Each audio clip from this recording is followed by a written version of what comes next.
Hello, guys. Once more, welcome to the You Can Be Anything podcast. Your girl Soso Babes here on Facebook and YouTube Live. Thank you all so much for joining me. You all know what I do. I go out there, I get those guests. I come on here for us to talk with them, to chat with them. And hey, it's Saturday morning, and I am honored to have one of my pioneer guys. Why do I call him a pioneer guy? This is somebody that trusted me 100%, created a time and came on the podcast as my third guest on this podcast. That's 2 years ago. They trusted Soso Babes. They believe that, hey, even though Soso Babes is just starting, she can still do it. And they trusted my platform. Hey, today on the podcast, we have Raoul FossI. Raoul is an old friend, and he accepted to come to the podcast again. Earlier today, I posted my previous episode I had with Raoul 2 years ago. So if you have not listened to that, again, please make sure that as you're listening today, go back and watch Raoul and I 2 years ago. Thank you so much, Raoul, for saying yes to my invitation. Thank you so much for accepting again to be a guest on the You Can Be Anything podcast. And hey, man, welcome to the You Can Be Anything podcast. Please, round of applause for Raoul. I'm happy to have you, man. Thanks for having me. It's nice to be back. Hey, Full 360. Great. Yes. Yes, guys, as I was saying earlier on, this is Raoul FossI. Raoul is a paysan. Raoul is a Cameroonian that we went to high school together, but I was in front of him. We were not classmates. I was ahead of him. But yes, cool young man. I reconnected with him later on, and having conversations with him has just been amazing. And when I started this podcast 3 years ago, for the first couple of months, I did solo episodes. Then I decided to bring in guests to talk to people. And Raoul was my third guest on the podcast. So, hey, check out my website, www.solangechair.com. You'll see my interview with Raoul is also on my Solange Chair platform, YouTube platform. You'll see our previous interview there, and you can also catch up with us today. Hey, Raoul, thanks again for coming back to the podcast. And for those people who've not had the chance to listen to our previous episode, or maybe they are seeing this fresh, nicely cut, fine boy for their first time, tell them a little bit about Raoul. Who would you say Raoul FossI is? Thanks for having me. It's nice to be back. It's nice to have much better video quality compared to the first time we did this. I can see myself clearly. This is much better than what we did the first time around. Who am I? I think you've said it all, right? Raoul. I am a very passionate African. And I've recently started really emphasizing the American side of it. I think for the longest time, when people ask me, when I met people, I introduced myself as an African. Somehow, as time went on, I thought about it, and I decided that I need to start acknowledging my American side a lot more, because a big part of who I am today is because of America, and I have to own that. So, African American, entrepreneur, engineer, entrepreneur. I guess you could say failed entrepreneur to an extent. Still growing entrepreneur, very free thinker. Yeah, that's it. Not a whole lot. I tried to remember. Than what you can hear, but don't worry. As we go into the conversation, you're going to learn a lot more. All right, don't mind. There's always this modest thing that happens when people come on when you put people on the spot to talk about themselves, the probability that they just become modest is like, it is so high. Everybody is just like, oh, I'm just this cool guy. That's not what they are. They are more than that. I keep telling you people, my guys, you have to give yourself more accolades. You have to sing your praises. We need to hear those praises. I'll tell you the one thing that I will say about myself is that the one thing that I can say about myself, praiseworthy, is that I am interesting. You are interesting. Oh, this is great. We lost Raoul there for a second, but he'll be right back. Sorry, I had a Awesome. call coming in. Yeah. Oh, please tell those people that for now, for the next hour, you belong to Social Babes. I'm in control right now. Tell them to wait. I'll tell him. I'll tell him. Okay. Awesome. So again, one of the reasons I brought Raoul back today, or I invited him back to the platform today, is because I wanted us to talk about his ventures. 2 years ago, when I talked to Raoul, Raoul was on that mission, on that journey of heading back to Cameroon. This is somebody that has lived in the US. As of when I spoke to you, was about 12 years.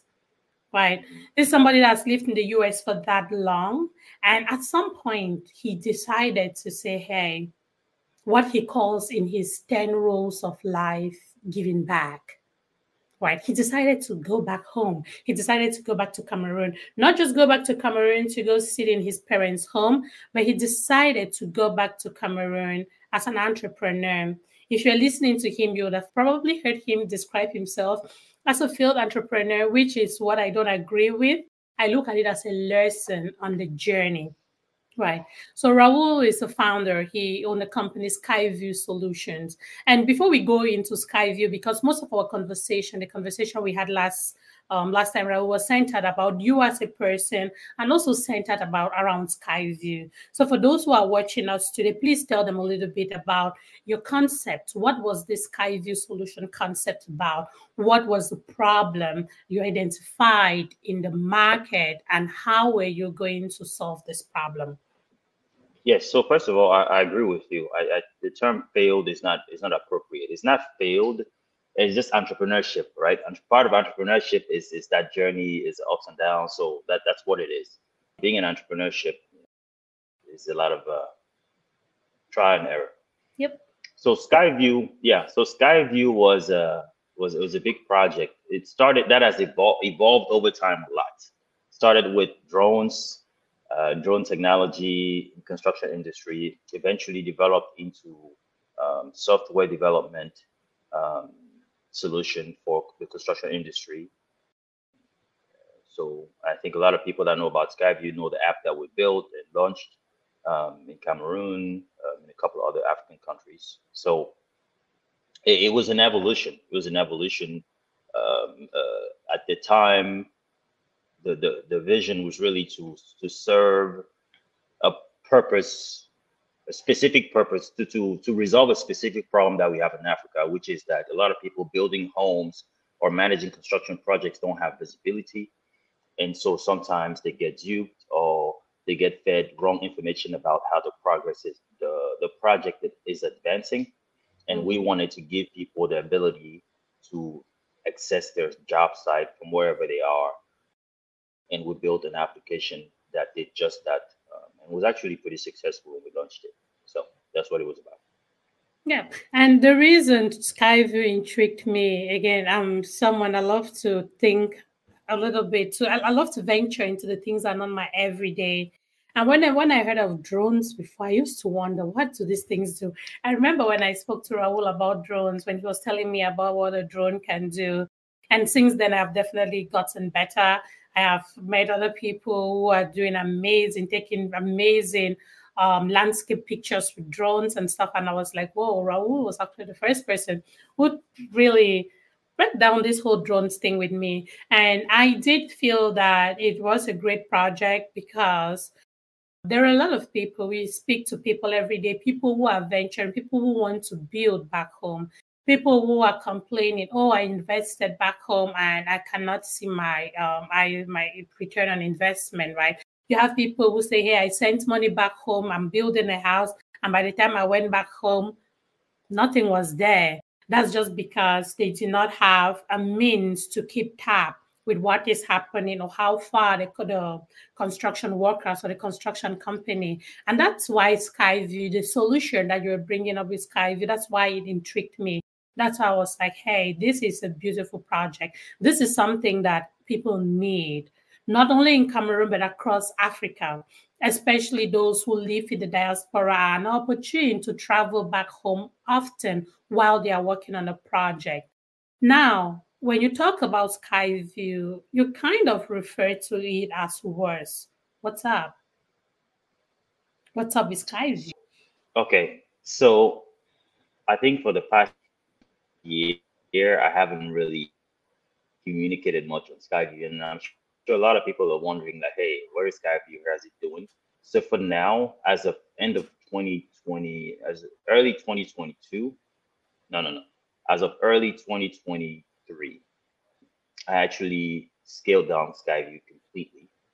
Our operations are scaled back. Our team was significantly reduced, and we've cut back to doing just some basic things that we started the company with. Cut back the team and the project, like the app that we built and launched at the end of 2021. We actually had to suspend the app as well because after the launch, so I'm not sure how familiar people are with what the app actually did, like I explained. But when we built the app and launched it at the end of towards the middle of 2022, it did very well.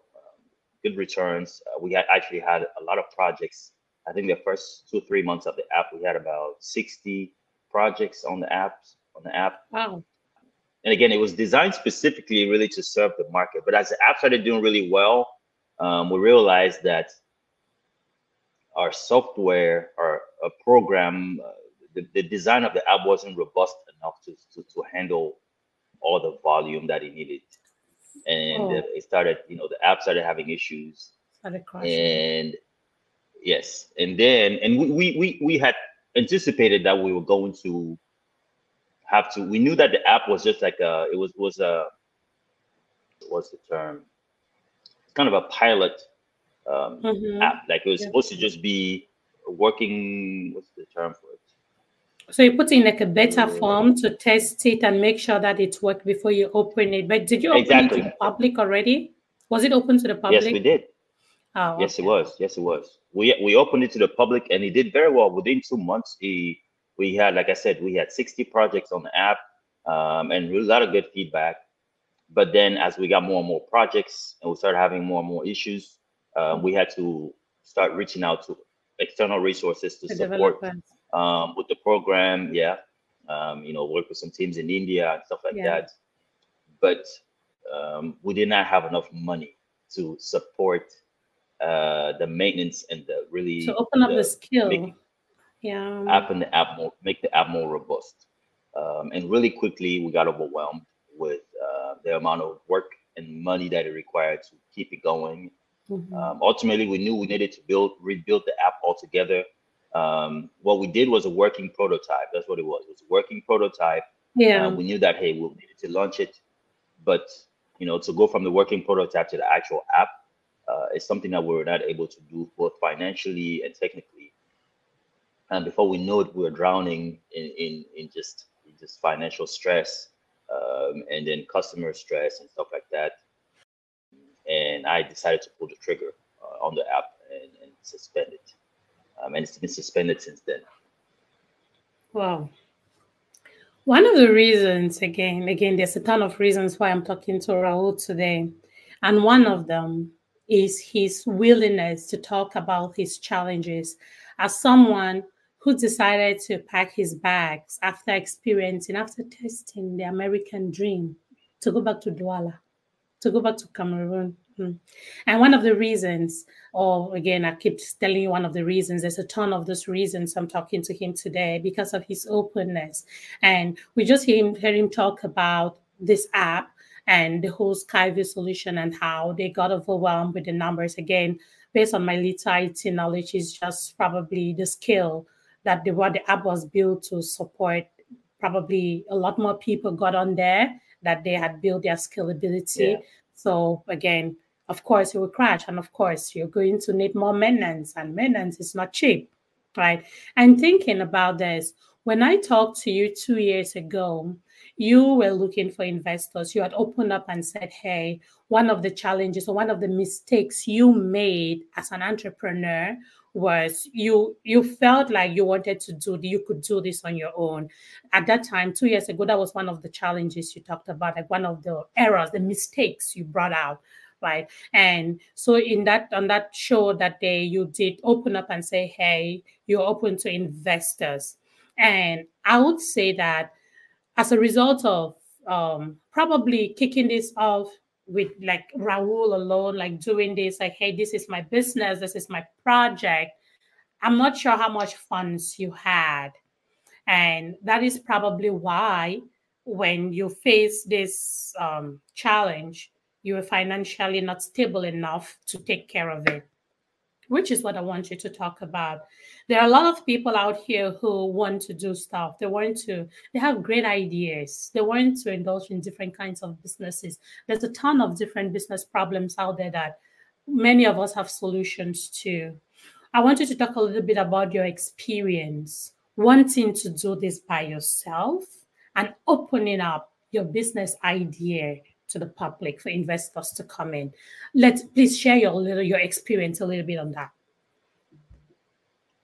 Yes, you're right. So my mindset around money and finances really evolved over time. Initially, when I started business, I had the mindset of like, I want everything to myself. I don't want anybody to own any part of my company. It's a very naive way of thinking. As I understood entrepreneurship a little more, I understood that I needed partnership. I needed a lot of money, and so for that, you need to allow people to invest into your business. And I told you 2 years ago I was looking for investors, and I did find some investors actually. And I found a group of investors that participated in the development of the application. Okay. So the finance part of it, I think it was close to $100,000 that I got from them, in addition to what I had. Finance part of the development of the application. But then the part that I missed, I think the part that I underestimated is I wasn't as versed with application development as I should have been at the time. Mm-hmm. I underestimated I put so much focus on developing the application, and I underestimated how much it would take to maintain it, how much resources and how much finances you need to actually keep an application functional, with a lot of users, with a lot of input coming from all directions, and a lot of issues that can come about, and then doing updates, and because you're constantly updating the application, and that's the part of the project that I really, really, really underestimated, and that was really part. I think it was out of ignorance. I wasn't as, in hindsight, I realized that I wasn't as prepared as I should have been. Yeah. In this particular front. And I think that's part of entrepreneurship. So like when I spoke to you 2 years ago, that was actually my second go around, right? I had gone home and it got tough, ran out of money. I came back to the States, and that's when I started working on the app, because I actually left the US in 2019. When I spoke to you I had come back. I had made one mistake at the time, in the way that I thought about the market and what people needed. So I came back, I said, okay, let me start from the bottom and actually build start from the problem and build towards a solution, versus the first time around, I started from the solution and I said, let me try to make it fit the problem. So I learned that lesson. And then when I came back, the second go around, I knew, okay, I need to do something different, which is when we built the app. I needed some more money. So I got the money, I built the app. The app was very successful back home when we launched it. But then the part that I missed the second time around was how much money I needed to keep the app going, to actually update the application, and that's what eventually was a bigger problem at the end, and the reason why we had to suspend it. And I mean, I invested. I don't know that I can describe enough how much of myself and my time and my money I invested into building that application, and my team, and I mean just the work that went into it. We built it from scratch, not from anything that was out there. We actually developed every single part of it. And one of the toughest decisions was to accept that I needed to shut it down. It was very difficult. Wow. Thinking about all the money that I put into it and everything that we've done, for 2 years, and all the money that was invested, being able to recognize that, hey, I can either try to keep it going and just keep drowning myself, and kind of kill the reputation and just all these things that were going to go down with it, or I can accept that at this point, after everything I've tried, we're better off just stopping for now, and reassessing, and then doing it better, down the line. So that's what we What do. was going through your mind at that point? Because hey, man, there's a lot that you put into this app, into Skyview in general, right? So if anybody has watched your videos on Skyview, like the things that you've done, there is a lot that you put. So when you finally made that decision, and this is again when we talk about things like this, the whole idea is sharing our experiences. This is something that a lot of people struggle with. When you realize that, hey, this thing is not working, or maybe I need to re-strategize, I need to put a pause and re-strategize. A lot of people would just drown into it and it would take them all away. It would drain every little penny out of your pocket before they realize that they could stop and maybe revamp or maybe re-strategize or whatever you need to do. What was going through your mind? How was that process, that decision making? Again, I know this is me sticking needles into your brain, but how was it for you? What was that feeling like to finally say, you know what, Skyview, I love you so much, you're my baby, where we got to put a little stop and we see and think of next steps. How was that decision making for you? It was very difficult. I mean, I'm not gonna sit here and claim like it was easy. It was very difficult, very difficult. It took me a while, and I actually got in a lot of debt before I even pulled the trigger. But I think one thing I've learned over time as an entrepreneur is that there's a fine line between being ambitious and being irresponsible, right? And I never want to be irresponsible. And you start crossing the line of irresponsibility when you start having debts that you can't pay back, when you're unable to honor your commitments to your family, when when you're not really moving forward. I'm very conscious of that, and I never want to cross that line into like, hey, I'm just now just being reckless and irresponsible. So that's something that I always kept in the back of my mind. Now, as an entrepreneur, also, I think I've learned to accept. I think I've learned to accept the way that life happens a certain way. When I decided to embark on this journey, I knew that there was a chance that it wasn't going to work, and I was okay with it. I accepted that there's no guarantee. You could do everything you've done, and it still doesn't get to where you need to get to, and that's okay, right? That's part of life. And I think people that want to be entrepreneurs, or it's just not entrepreneurship, it could be anything in life, relationships, business, your job, anything. Sometimes we struggle in these things because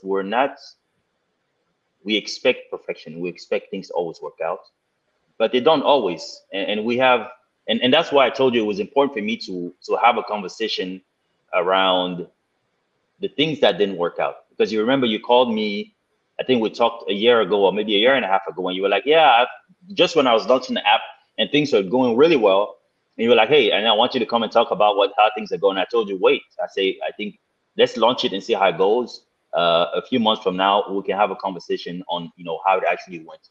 Because what I never want to do is mislead people about how things go. I want to be honest about, hey, here's the realities of the field.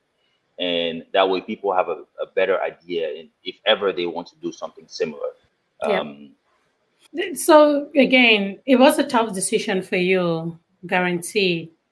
Now, if you don't mind, that's this whole decision. I remember when I was like, hey, Raoul, this is Skyview. I've seen all what you're doing. And I reached out for that chat and you said, hey, to wait a little bit. And what would you say? How can I put this in a way? What would you say are some of the things that, apart from the fact that the scalability of the app, right? What would you say apart from your app are some of the challenges that you believe might have led to Skyview taking a break? What would you say are some of the difficulties that you face apart from the app that we've just spoken about, the scalability? So before I go into the other difficulties, I'll say this. I'll say that I think in society, we have a tendency to push blame, right? It's easier to push blame. Even when I just went back home initially, when people asked me why things didn't work out, I would say, oh, because of Cameroon, it's so difficult. The system is built against you. and it's just like you can't win. And as time went on, I realized that that's not the right way to look at it. I think part of doing anything is how much preparation you put into it and how much planning. And if you go into an environment, you should be prepared and you should plan ahead. You should know everything you should expect, at least to an extent, and prepare for it. So by me not being able to succeed in a certain environment, even if the environment impacted me, it's still a failure on me as an entrepreneur because I wasn't as prepared as I should have been. It's like going to the jungle and saying, "Oh, I didn't expect the lion. Like I knew there's a lion, but then oh, it's the lion's fault. Why? I lost my leg." It's like, well, you knew you're going to the jungle, so you should have brought a gun, a spare gun, in case something happened. And if you didn't, then ultimately it's your fault. It's not the lion's fault. And that's how I started looking at all these challenges. Mm-hmm. So, like I said, the biggest thing was money. I'll tell you by far the biggest my biggest challenge was finances. I know that if we had the right funding and the right financing, Skyview Access that we launched would have been very successful. It was very successful from the onset. Just struggled to maintain it. So that was the big one, finances. And one thing I always tell people, if you're trying to do business, make sure that your finances are straight because that impacts everything you do. Yeah. The second thing is, I think labor. One of the issues that we had down later on is that we started losing our workforce. 3 of my team members left and went to Canada. And they were very, very, very, yes, they're very, very, very important parts of my team. Actually, very crucial members of our team, part of the development application, the app development team, the developer, 2 of the developers, and 1 of the project managers left. And that really hit us hard. And that's a big problem in Cameroon. I think myself, like I said, I wasn't as knowledgeable on app development as I should have been. There's a lot of things that I didn't understand. I relied on my team, but on my end, I could have done better. Yeah, I think those are the main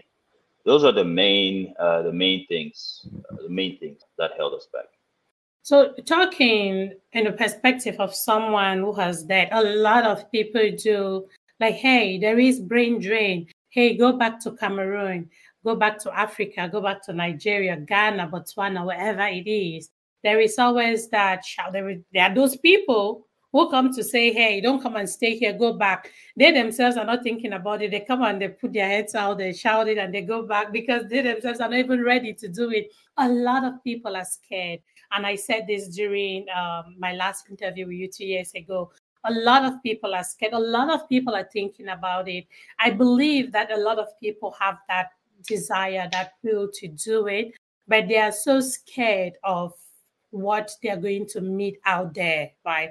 If, again, when somebody leaves Cameroon, I'm using my country, for example, and comes to a place like the US, there is a lot of mental shift. There is a change in mentality, the way you look at work, the way you look at life in general, the way you look at even employees. Remember, I gave you a kudos when we talked about how your employees then worked, right? That is because you did not take them as like, hey, you work for me, this. You actually gave them that flexibility. You were measuring not how many hours they came to sit at the office, but you were measuring their productivity. What were they doing, right? That is a mental shift. That is one of those things that you probably have learned, as I have, living in the Western world and seeing how things are done. And those are the things that we try to take back home. These are the things that we try to make sure that it's not about how many hours you clock in, but how productive you are as an employee. That was something that I really appreciated a lot when you spoke to me then. When we are talking about your challenges and all of this, you're talking about losing part of your workforce. People, we had employees who left the country. 100%, that is a big problem that Cameroon has, or many other African countries have. When people learn these skills, right? Again, I'm somebody that preaches on skills, like learning skills, again, to not just focus on what we got from our bachelor's degrees or master's degrees, but also focus on learning, excuse me, on learning skills that are marketable. But then when these people learn skills, what happens most of the time is the moment they grab a visa, they are gone. They don't stay in Cameroon. They don't. Most of the time, they're gone.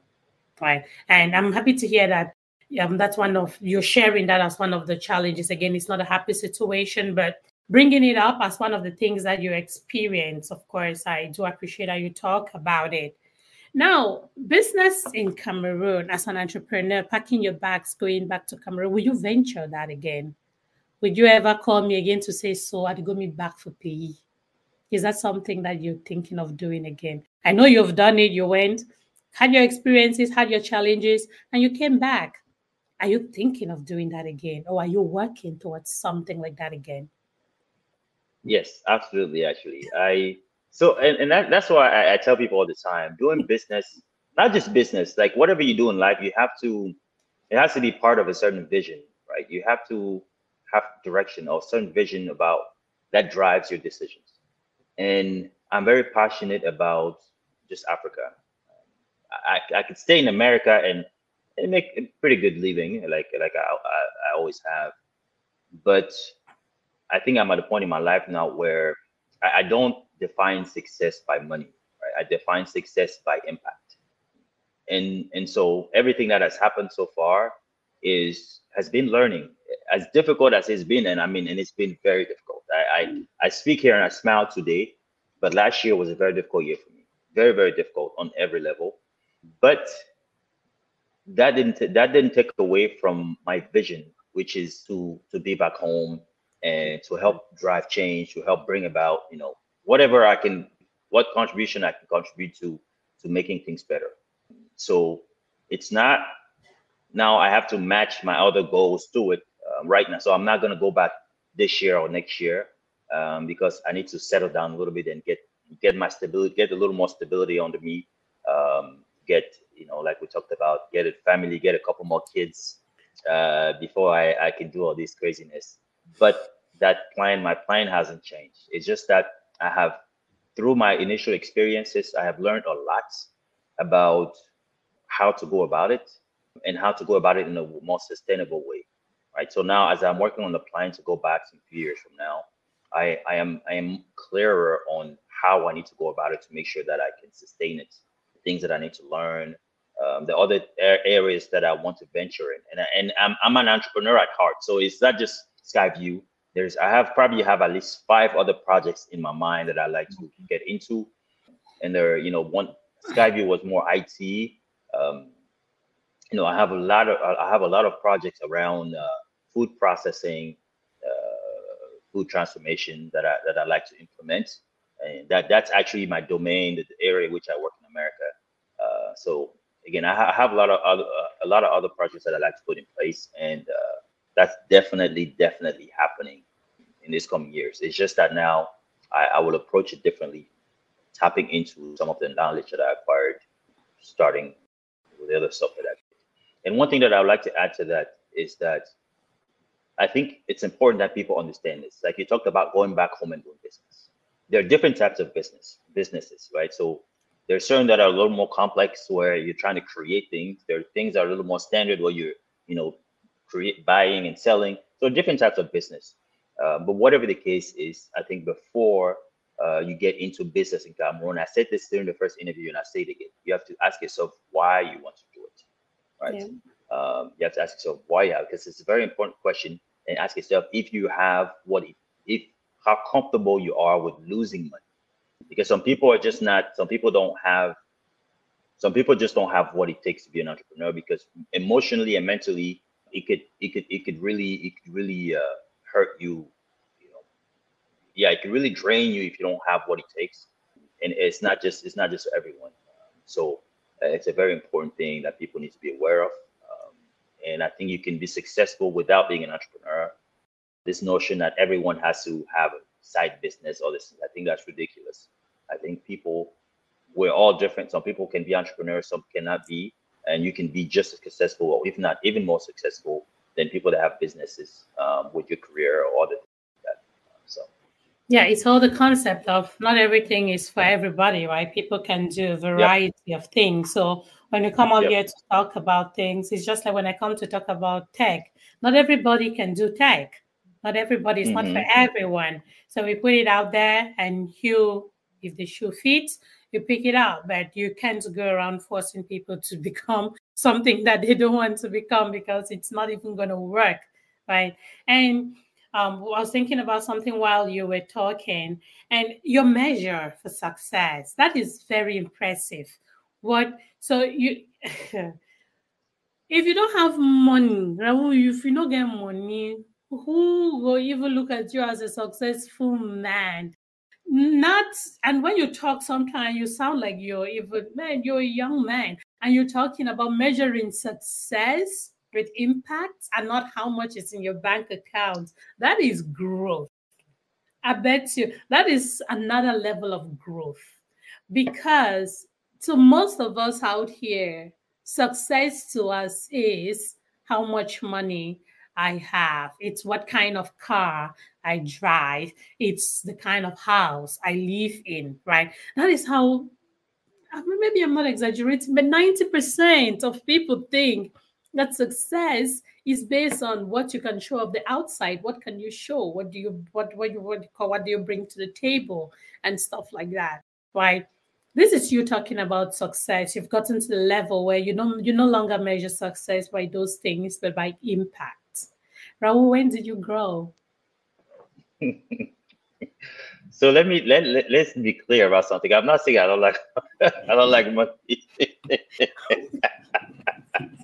I know you like money. Impact is another level. No, but I agree. So I'm not saying I think money is very important, and that's why I had to come back to the States. It's very important, but I think as like, for example, the reason why I am here today, like I told you, I think oftentimes people will come in and will only talk about their experiences when they succeed, right? Or they will not talk about the times when they were down. They'll wait till they actually go up and be like, oh, I was down. I went through this. I went through that. And now I'm up again. And Raoul is not even now I'm up again. But he's talking about it. Exactly. And it was important to me. That's why I'm here, because my success is about, if I can share my experiences and help someone else learn from it to make better decisions and be better, then that to me is success. That's why I'm okay with presenting my failures, quote unquote, because at the end of the day, the way I look at it is like all these goals that we have is like a journey, right? I set objectives and somebody else might have the same objectives as me. And if I'm able to get halfway to this specific objective, and then I end at that halfway, and I understand how to get to halfway, and I can share with other people how to get to that halfway point, then someone else can start that journey halfway and finish, be able to start halfway and get to the finish line by leaning on the knowledge that I got to get to the halfway point. And if they get that, if people can get that and be able to get to the goal, then to me, that's success, right? That's how I look at it. And I think it's just an evolution over time. As I got more comfortable, as I started thinking more about my purpose, and I realized that, because I could, if I had stayed in America for the past 5 years, then I would be in a completely different place than I am now.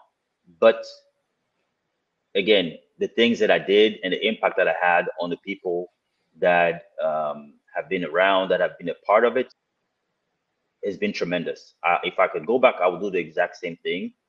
And yeah, as I sit here today, I smile, I'm happy. I don't dwell on any of the past. I don't dwell on the money that was lost. I don't dwell on the fact that my bank account right now is empty.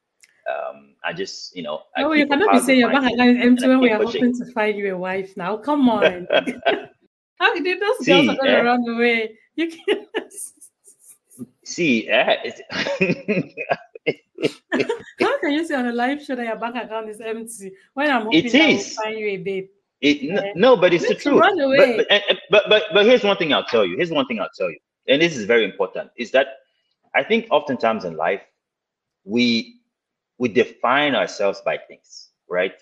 It's like we define ourselves by money, by our status, by our house, by our car, by our job, to where if ever we lose all those things, then it's almost like we get lost, we lose our identity.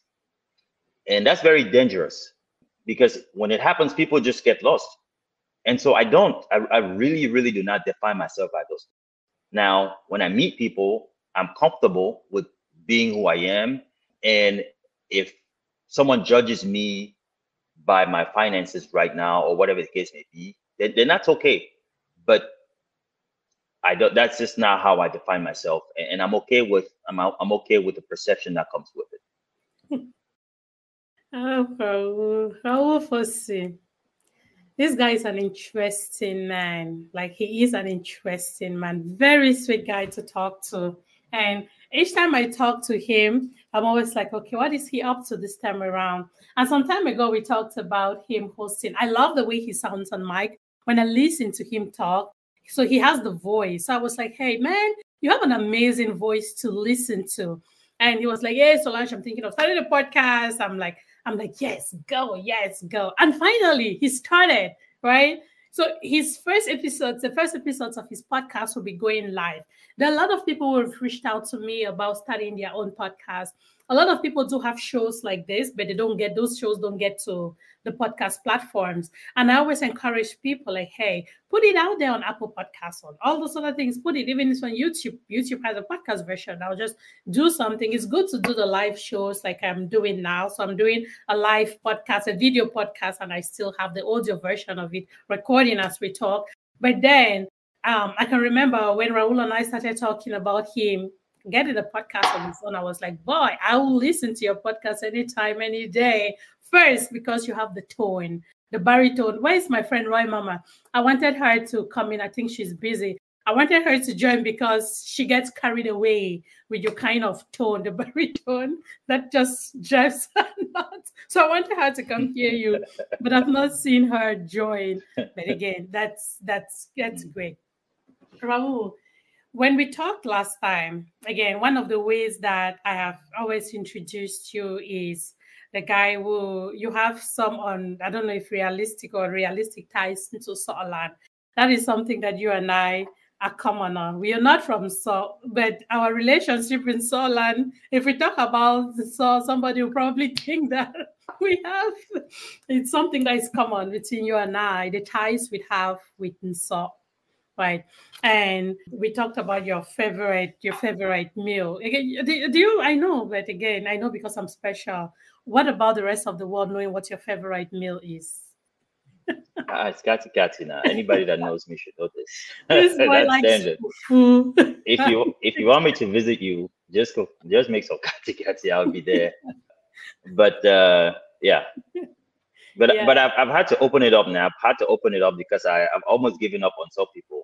The last person that if somebody has ties with the fun of Salt, they should let me know because that's the person I need to go talk to see how I can get some connection. You need to talk to him. I hear he's a nice guy. If you go there, he'll give you. Yeah. And if somebody has ties, I need to contact him to see if he can hook me up with the Salt woman because other than that, all my Salt friends have disappointed me. Terrible. I can't wait for the day I see a flyer that Raoul found a wife. And I look at that wife, he's a Salt girl. I cannot wait. So where are my Salt people? Where are you people? You have a brother here that is willing to have one of you. So I do appreciate you all for joining. I do see the comments. Thank you all so much for joining. Again, my chat with Raoul, it's more than just a live show. It is a reconnection for us too, just for Raoul and I too. It's an opportunity for us to also just have a chat. And the good thing is we decided to do this online and just have a conversation about what has been happening. We've spoken a lot about Skyview Solutions. Again, what went well? What are some of the things that you identified as an entrepreneur? And again, I'm very intrigued to hear that if you were to do this again, you would. It takes some level of courage to want to go back to fix the things that, which means your Skyview vision is still there. But what you need to do is just re-strategize and go back there, because the truth is that was such a beautiful project. I did feel like there was a lot that that project could bring in our community, in our country, and Africa in general, right? It was a beautiful project. And one of the things you said in our shows was when you, then, I think that was 2021 or so, at that time, when you left the company you were working for at that time, you were intrigued on how much they wanted to take back to Africa. And you asked yourself the question, why are these people the ones who are going back to Africa to bring these things when we, the Africans, we have that skill, we have the ways to do these things? And that's a topic that I find very interesting. And if you don't mind, I'm not asking you any specific question, but just give a view on what you think about this whole concept of Western companies coming into Africa and hiring us to do the work that we ourselves can do, right? That we can take back home and do ourselves, but we get hired by them to work in our country. What's your general thought around that? No, that's a very, very, very important point. A very important point. So for those that don't know, my background is mechanical engineering, and I worked in management, in factory management for many years. So I've done a few things in corporate America. And in 2019, you can say that I was pretty high up there in terms of like in the corporate world. And I was part of a lot of conversation around like long-term vision, like 5-10 year plans of companies. And a lot of them were geared around Africa. A lot of them were like, hey, okay, how do we get closer to Africa? How do we? And I was actually part of some projects in Ghana and in Ivory Coast. So I spent some time there. And the more I thought about it, the more I realized that it's good. It's nice that we get to come here and get knowledge and learn what we need to learn and grow, develop ourselves. But I thought it would be really sad if while we're here, like we all left our country, our continent, and came to the West. And while we're here, the Westerners went back to our countries and developed it and built companies, and then brought us back to our countries to work for them. Like, to me, fundamentally, I had a problem with that. I was like, especially because when they'll build the companies, we're going to run them. We're going to do everything for them down there, which is what I kind of did in Ivory Coast.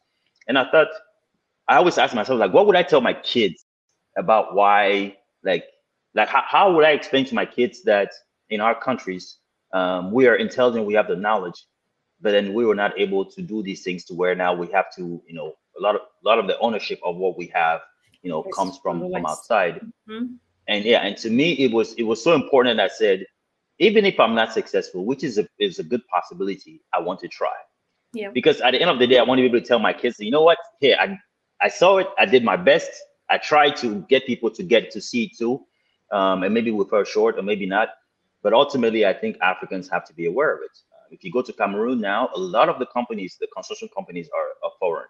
I'd say probably all the companies that we work with, a lot of them were foreign. Even some projects that were on our platform, imported project managers from Turkey.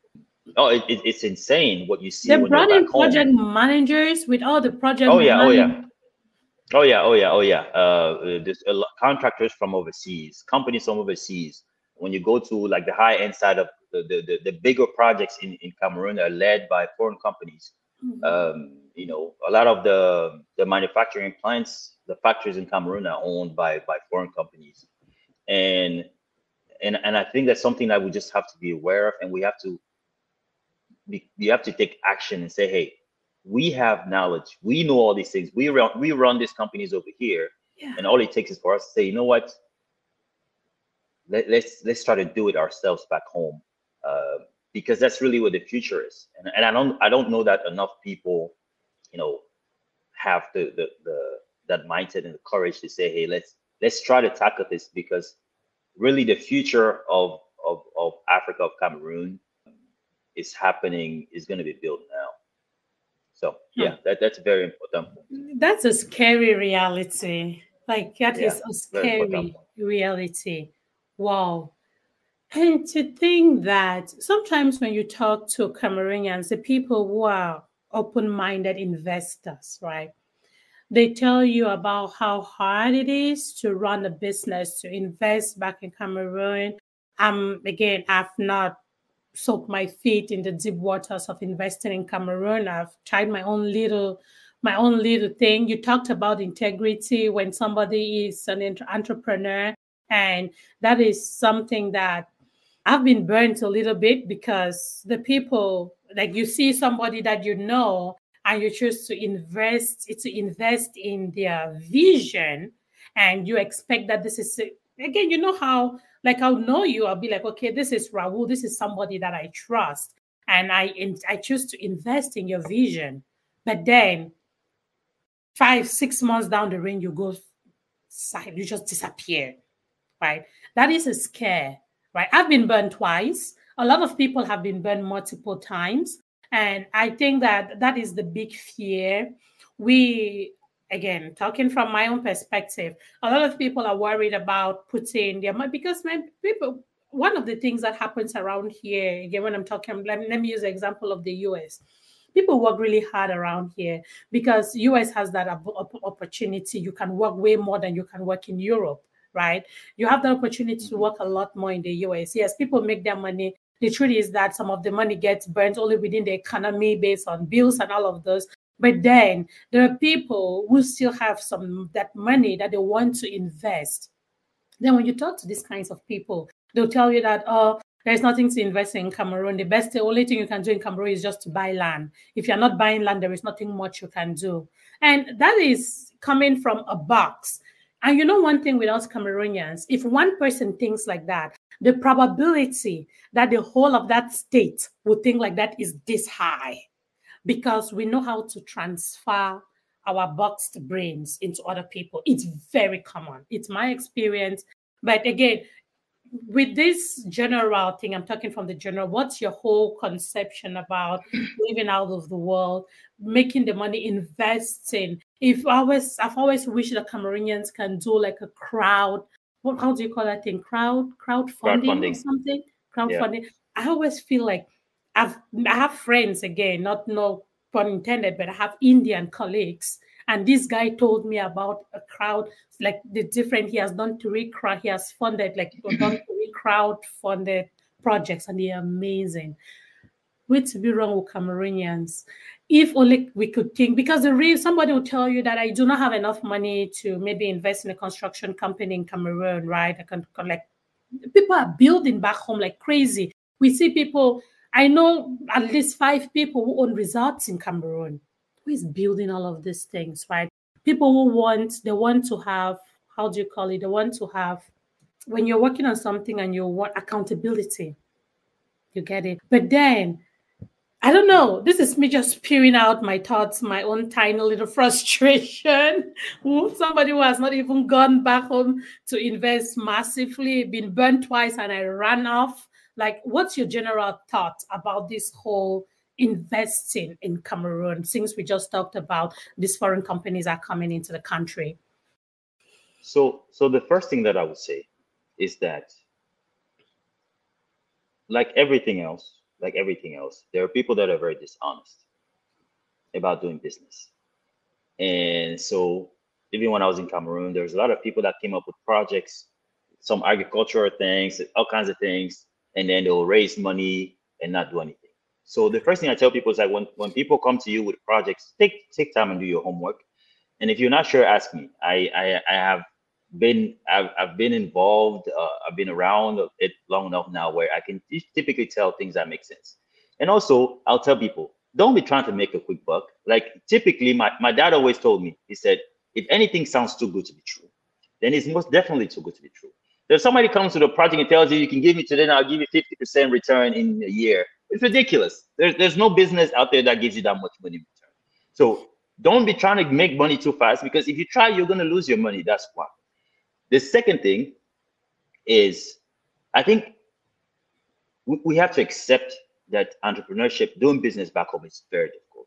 That someone can actually want and do everything. No, that's not true. Can do everything they can to the best that they can and still not be successful. And when we invest into, like, investing back home cannot be like, you cannot think that is a junkie. It's not. It has to be part to make money and part to support change. And the question that I'll ask you was this: it's like, how many people do you know that have lost money in the stock market? A lot of money, or on Bitcoin, Man, I'm a or Bitcoiner. on I'm a Bitcoiner, so be careful. no, but seriously, how many people do you know that have lost money in stocks, in Bitcoin, or whatever else you want to do? And Mhm. and I ask people all the time. I said, I know people that have lost thousands of dollars in there, Yep. and somehow, and this is, I think, is the irony, is that somehow we are okay with taking that risk and losing money with the stock in America, but then we're not okay with investing money into something back home that could work, but could also not work. Mhm. Somehow we seem to think that if something didn't work back home, then, oh, it was a waste of money. But then if we invest it here and it doesn't work, well, I guess that's how it Okay. is.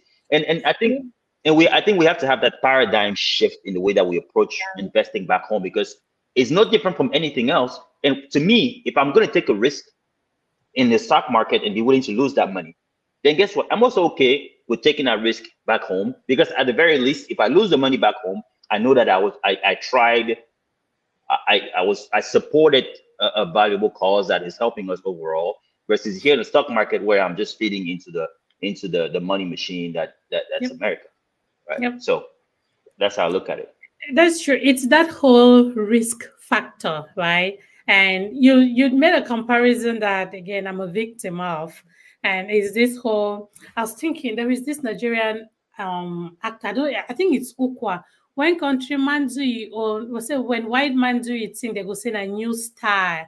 When countryman do it, they go they holla kill him, knock and like it's. So it's just making allusion to what you just said, that hey, if we Yep. are losing money in the stock market here, it is like, okay, yeah, that was a risk I bore and it's gone. 50K is gone. David Prince is just making mention of knowing someone who Yep. lost 10K in the stock market. But then if you take that 10K and you put it in an investment project back in Cameroon and it fails, why is it that it hurts more than the stock market? Now you're And that's making the me thing. think about my own self, because of course I have lost money on the stock market, not on Bitcoin, because this girl is a Bitcoiner. I'm not recommending, but yeah, generally the stock market, 2020, I did lose some money on the stock market because I bought stocks that I was not aware of. You know how you just go and you buy things because people say to buy without doing any research, right? But then a similar amount of money is what I said I put back home for investment, and I lost it, and this guy just disappeared. And it maybe it pains me because it's somebody that I knew and I trusted, but I go who Yeah. responsible for stock market? Who knows? Maybe I don't know.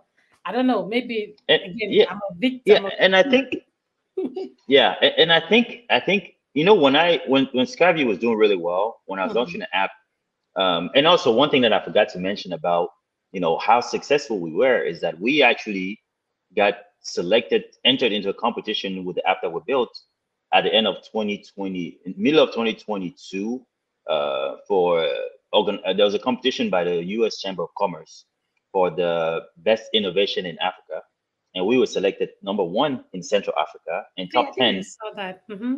top 10 in Africa. So our app was actually, so we had some really, really high points, and the app did, it was a good time. And so there was a lot of success that came from there. But what I was saying is that at the peak of our success, a lot of people reached out to me. A lot of my friends reached out to me about investing. And at the time, I really needed the money. But again, it's important to me to be fair, right? I wasn't sure yet about, what the future was going to look like. And to me, for my relationships, I wanted to make sure that I had a little more information around, the future. I had a little more certainty around the future before taking money from them. So the only money that I took from people were loans. I did not take any investments for that specific reason, because I did not want to, I did not want to risk people's money when I wasn't yet sure of where I was going. But I could have, at that time, I really could have taken a lot of money from a lot of my friends, because a lot of people actually reached out and offered to give me money. And I said, Can you just imagine? hang on for now. Yeah, Hang on because for they now. saw a So green again, light. Right? They saw a green yep, light. They saw that, hey, this thing is good. I personally believed in that project a lot, right? And that's why they're like, hey, this is a safe place to put my money. Because truth is, Rahul, there are people out here who are willing to put their money in Cameroon. And one thing is they just need, just like anybody, man, money is hard to come by. You get it? They just want to be able to know, to have a little bit of that. I was telling someone the other day that one of the reasons that the rich get richer is because they have more money, and so they can risk more. And the more you risk, the more you can risk in this life, the more money you get back. To me, risk is equivalent to money. That's just, if you cannot risk, there is no way. Then you'll just continue living your mediocre. Let me not call it mediocre. You just continue living your regular, your average life on. But we cannot build wealth. We cannot become billionaires if we don't risk. That is how I look at life. Right? There's a small potential, there's a little bit of risk that needs to get in there.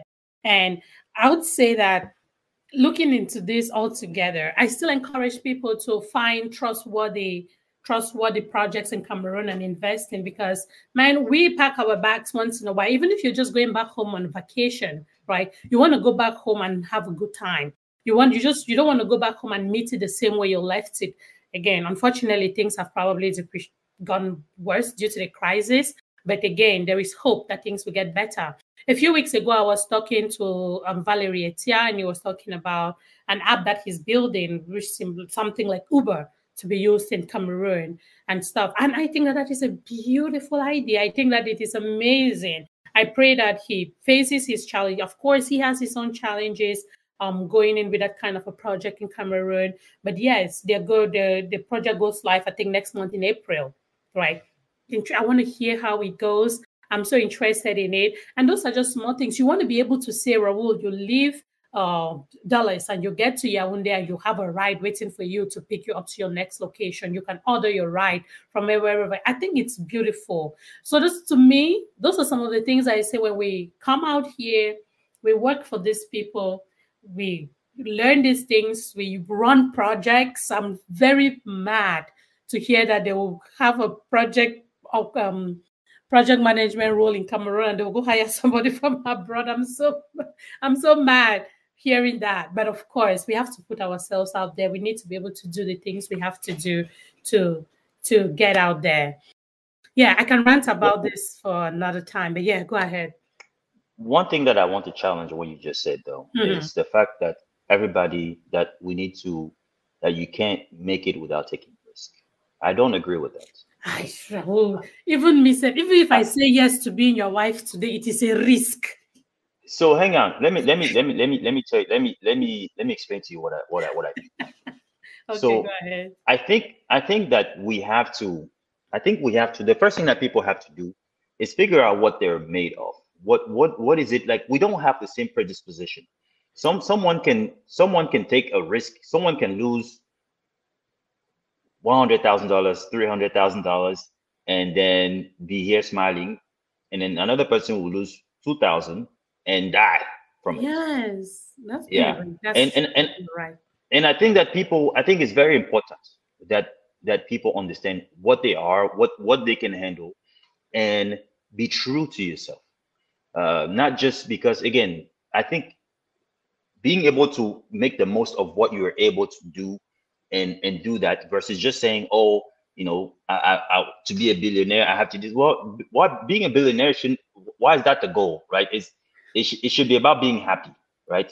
And you don't have, like, Solange wants to be a billionaire. I'll tell you that I don't care about being a billionaire. I really don't.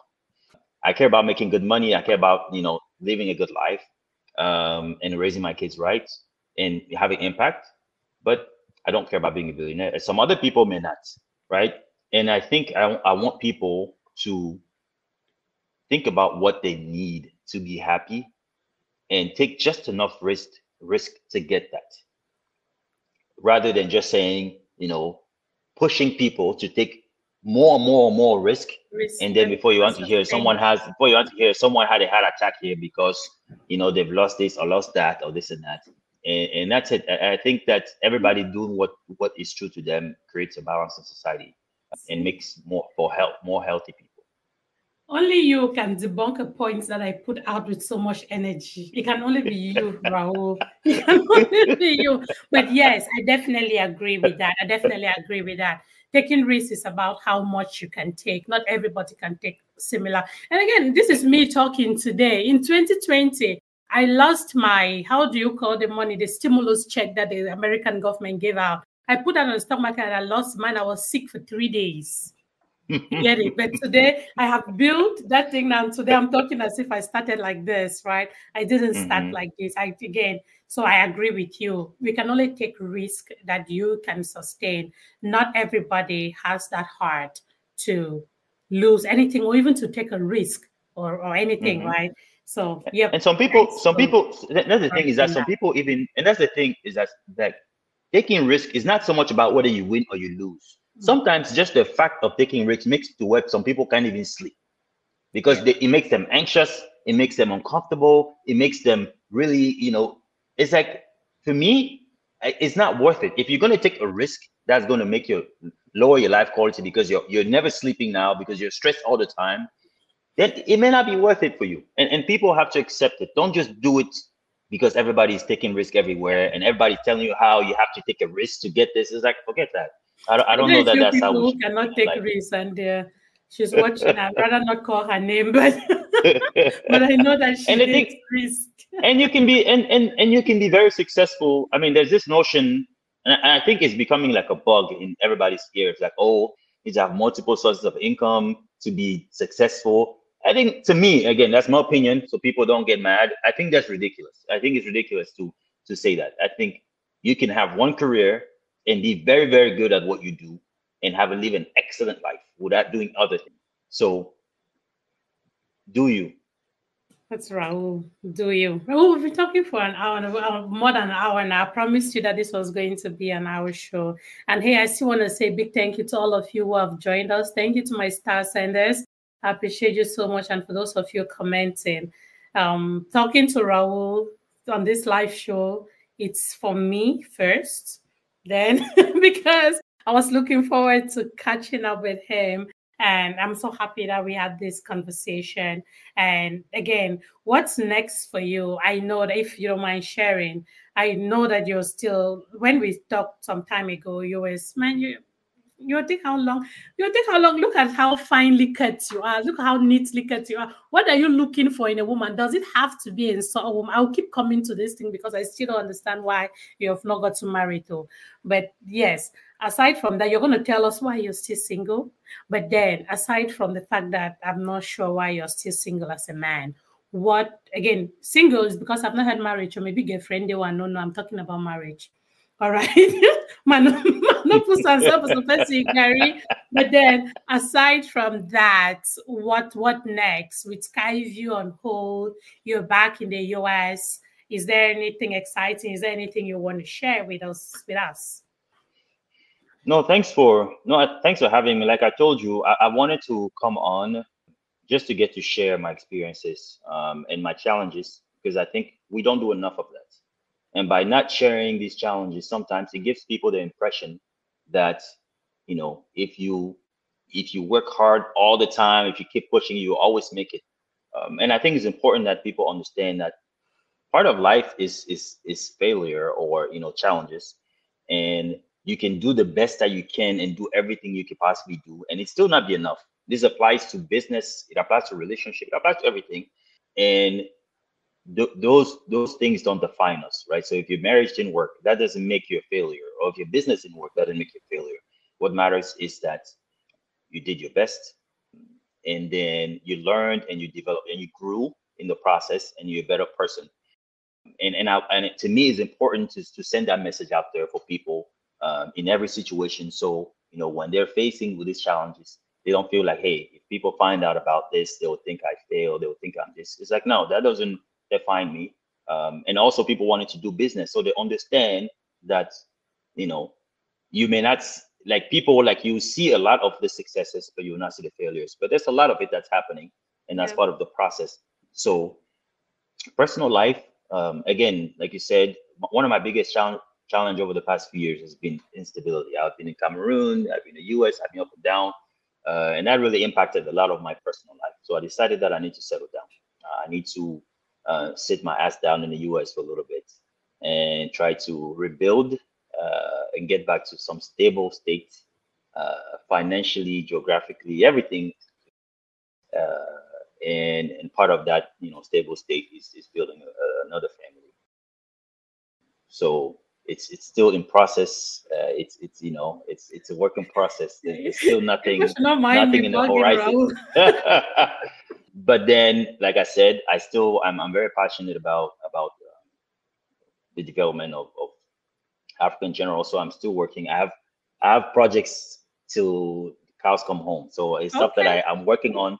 I'm working Okay. on personally now, just like working on my projects, slowly developing them.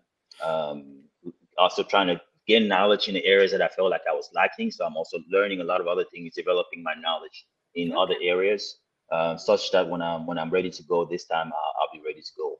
Um, and that's it. But nothing exceptional. It's really just like, hey, okay, it's the next phase. It's the next phase. Amazing. Thank you, Raoul, again. I know you don't mind. I love to balk you with this whole you need this man wants to have more kids. He has two girls, two, right? Am I No, I correct? have no. With my ex-wife, I have two boys and a girl. Two boys and a girl. Yes, that's Yeah. true. Hmm. Yep. And Yeah. this man is I love to back him that he needs to because he's a family man. He wants to have more kids and No, you I can want have more more now. Come kids if on. you You, don't you get want married. to go and spoil my name. You want to spoil my name in the village. I only have three children. What did I come here? Come on now. What did I come here to do? That'd be a waste of. No, I don't think. Yes, he wants to have I have. more kids. Oh, you're such an I amazing need like two person. I more. love chatting with you. It's always great. And hey, I don't know if you have any last words. I don't want to another Boba. There's a couple of people in the comment section who know you. And hey, I'm so happy that you made it today. I'm so happy that you made the time. I've had a great time. Chats whenever I have a guest that I can talk and laugh with, it just gives me that joy, that happiness that you talk about, right? It's not about the fact Yeah. that I know I have some bills to pay. It's more about what I feel at this moment as I'm talking to you. And sincerely, I do appreciate you so much for making the time and for contributing to this happy social babes' life. You get it? Do you have Yeah. any final words before we run it out? No, the only thing that I will add is that life is about growth, right? I spoke to you 2 years ago. I was at a specific place. I was thinking a certain way. I had certain projects, and since then, my mindset has evolved on certain things. And I think it's okay to acknowledge that even as we're speaking today, like nobody has figured everything out. I think the worst mistake that you could make is to think that you have figured it out because nobody has. Um, we learn as we go. We have opinions. We can defend them. I'll defend my positions today, but then as time goes on, as I get more information, as I learn, I experience more things, then my thinking is going to evolve on a lot of topics. And I think that's part of life. We should embrace it and accept it, and you know, just keep working at improving. And I also want to tell you, thank you for having me. I'm proud of your evolution and everything that you've done. Like I told you, seeing from where you started in the beginning to where you are today, and just how more comfortable you are, and how well structured and organized your platform is. I think it's a testament of the work that you've put into it as well. And it's also very inspiring looking at it, um, for me and other people looking to embark on journey, things that they're really not comfortable with, that I don't know anything about. So Yo, kudos to you. thanks, Raul. Thank you so much. My heart is pumping right now. And hey, I just want to thank you too. I keep saying it. You were my pioneer guest, the third guest on my podcast. At that time, guys, if you look at the post I put before my live here, I will go and check that video out. Go and look at the quality of that video. Go and see how I sat. Look at the way I talked, right? So you can, when Raul is saying that he has seen the involvement, it's because he knows what he's talking about. So this is just an encouragement for you who is doing something and you feel like, hey, this is a down for me. Time heals. I believe in the process. I believe in long term. I am not a get rich quick kind of person. I believe in long-term goals. And to me, that is what this podcast has gone through, right? It has gone through that process. It's getting better. And as time goes on, Raoul, one day this girl will retire with a show of her own. And I just have to wake up every morning, do my makeup, sit and talk to people like you and make money out of that. That is my retirement dream. Someday, Social Babes will get there. Thank you, Raoul, for trusting me, for trusting my platform, for saying yes on this Saturday morning, and just for making me laugh, for just lighting up my Saturday as we prepare for Easter. Thank you again so much. I do appreciate your time. No, thanks for having me. Happy Easter. Happy Easter to you. Hey guys, this was amazing. Thank you all for joining. I see all your comments. I see all of you who joined. If you have any specific questions for Raoul, let me know. Again, this was a podcasty kind of show, so I didn't get to read each comment as they go, but of course, with an eye glance, I was able to respond to some of the comments that you added. I do appreciate you all so much for trusting your girl Social Babes. I thank you all for spending the time on this platform. And please keep recommending the page. If you're listening to my podcast, if you're watching this and you have not reviewed my page yet, please kindly go and write a review on the You Can Be Anything podcast. And when you do that, Facebook's algorithms is going to recommend the page to more people. Slowly but surely, I'm almost at 5K followers. And to me, it is more important that I build this people, I build this platform where people trust that they can come onto for a certain kind of content. I do appreciate you all so much. Thanks again for trusting your girl Social Babes. For those of you who celebrate Easter, I wish you a happy, happy Easter. Remember, a single act of kindness can change the world. So do your part and be good to each other. Till we meet again, most probably, maybe, I'll see you on Sunday Fun Day tomorrow with the Roy Mama Show. But until then, stay blessed and I love you. Bye-bye.